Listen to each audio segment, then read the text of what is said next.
A world forum has lifted a 7-year-old global ban on ivory trading. It'll allow 3 southern African states to sell ivory to Japan. The Convention on Trade in Endangered Species, meeting at Harare in Zimbabwe, backed arguments that managing the herds will not endanger wild elephants. 76 countries voted in favour, with 21 against and 20 abstentions. Well, joining me now is Paul Toyne, the International Conservation Officer of the Worldwide Fund for Nature. Good evening to you, Mr. Toyne. Good evening. Does this mean that in at least 3 African countries the elephant is no longer threatened with extinction? Yes, for these particular countries that's exactly true. However, WWF are extremely disappointed today at CITES.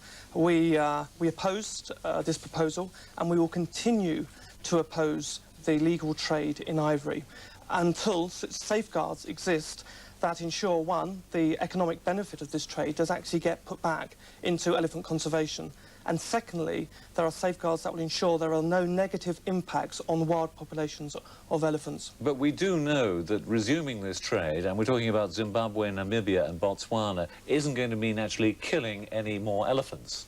No, that's quite correct. We're talking about stockpiles of ivory in these 3 countries, and it's an agreement whereby these stockpiles will be exported to Japan.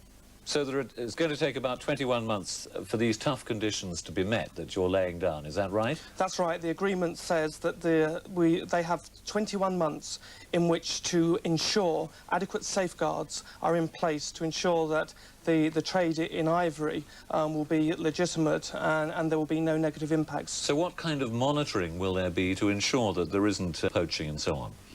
Well, obviously, we're talking about an education and training of custom officials, of government personnel and policing to ensure that, and this is what particularly concerns WWF, that there is no illegal trade within Japan.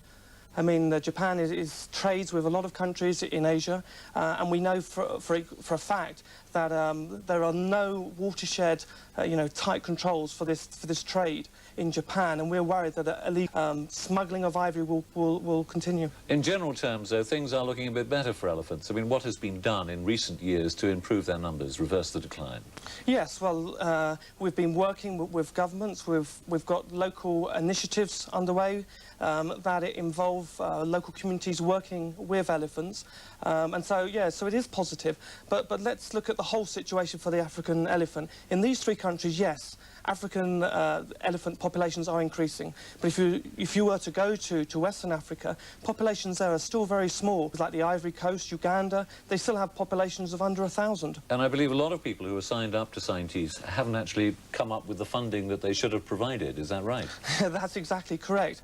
And today, WWF have announced that to ensure these mechanisms are watertight, we're actually donating $100,000 to this mechanism, and we would call upon all the other signatures to CITES to actually, put forward money to make certain that this recommendation does go ahead and doesn't have a negative impact on wild populations. Paul Toyne, thank you very much indeed for joining us.